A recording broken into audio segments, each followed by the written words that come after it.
ये और ये वगैरह भी आते हैं। ठीक हो गया।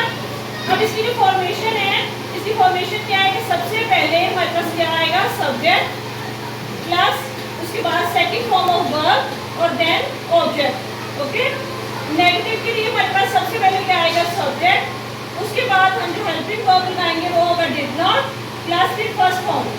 सिंपल जो सेंटेंस होगा उसमें हमारे पास सेकंड फॉर्म ऑफ वर्ब आएगी, लेकिन नेगेटिव और इंटरोगेटिव में हमारे पास फर्स्ट फॉर्म ऑफ वर्ब आएगी और साथ हेल्पिंग वर्ब जो है वो डिड नॉट और डिड होगा। Did not plus first form of verb plus object. इसी तरह इंटरोगेटिव में सबसे पहले हम क्या लगाएंगे, did plus subject plus first form of verb plus object. अब हम इसकी एग्जांपल देख लेते हैं।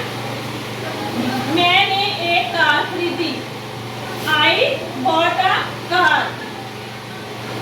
इसके नेगेटिव बनाएंगे, I did not buy a car. अब क्या हो गया, सेकंड फॉर्म फर्स्ट में आ गई। ठीक हो गया।